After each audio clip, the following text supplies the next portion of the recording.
Heart attacks. A heart attack, or MI, which stands for myocardial infarction, is a serious medical emergency in which the supply of blood to the heart has suddenly stopped. And it's normally caused by a blood clot. Now, people think a heart attack and a cardiac arrest are the same thing, but they're not. A heart attack and a cardiac arrest are both medical emergencies, but when someone suffers from a heart attack, they are conscious, whereas if someone's in cardiac arrest, they're unconscious and need CPR performed to them. Now, as soon as you suspect someone is having a heart attack, the first thing we must do is call the emergency medical services, and then we're going to sit the casualty on the floor in what we call the W position, and we'll stay with them, reassuring them until medical help arrives. Now, symptoms of a heart attack can vary from person to person, but they normally include pain. And the pain is in the centre of the chest, and they describe it as a dull pain or like a crushing pain, like there's a heavy object pushing on them. Now, the pain can radiate from the chest up to the jaw, through the neck, also down the arm and into their back. They may also explain shortness of breath, and they may feel weakness on one or both sides of the body. They might also feel a great sense of overwhelmment or anxiety or feeling of impending doom. They might feel sick or actually be sick. They also go very pale in colour, and they just generally look unwell. Now, it is important to know that not everyone experiences a severe chest pain when they're having a heart attack.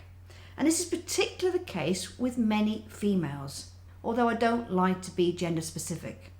And sometimes the chest pain can also get confused with indigestion. But it's normally a combination of symptoms that is important in determining whether a person is having a heart attack and not actually the severity of the chest pain. And the only way you're going to know someone is having a heart attack is by doing an ECG, and the only way you're going to know you've had one is by blood tests. So if you suspect these signs and symptoms, always call the emergency medical services. It's better to be safe than sorry. Okay, so how do we treat a heart attack then? Well, as we said, we've already called the emergency medical services as soon as we suspect they're having a heart attack. We've sat the casualty down in the W position. Might also want to put some cushions under their knees to support them. And we're going to loosen any tight clothing. We're also going to ask the casualty if they've got any medication, and we're going to encourage them to take it, because sometimes they've been previously prescribed medication.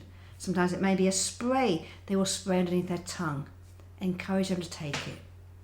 Now, we must always be keeping an eye on that person, talking to them while we wait for the ambulance, reassuring them the whole time. And the reason we want them on the floor the whole time is just in case they go unconscious and stop breathing, we are ready to do CPR. If they're in a chair, it's going to be very difficult for us to get them on the floor by ourselves without help in order to be able to do CPR. So while they're conscious, let's get them on the floor. Now, when the ambulance come, what they will do, they'll do lots of tests on them, and then mainly an ECG, and then they'll probably take them to hospital for further tests and treatment. Now, there are two main types of treatment that a person can have in hospital. One treatment will be giving them medication to dissolve the blood clot, or they're going to go into surgery in order to restore the blood to the heart. Okay, so you might be thinking, why does somebody actually have a heart attack? What causes a heart attack?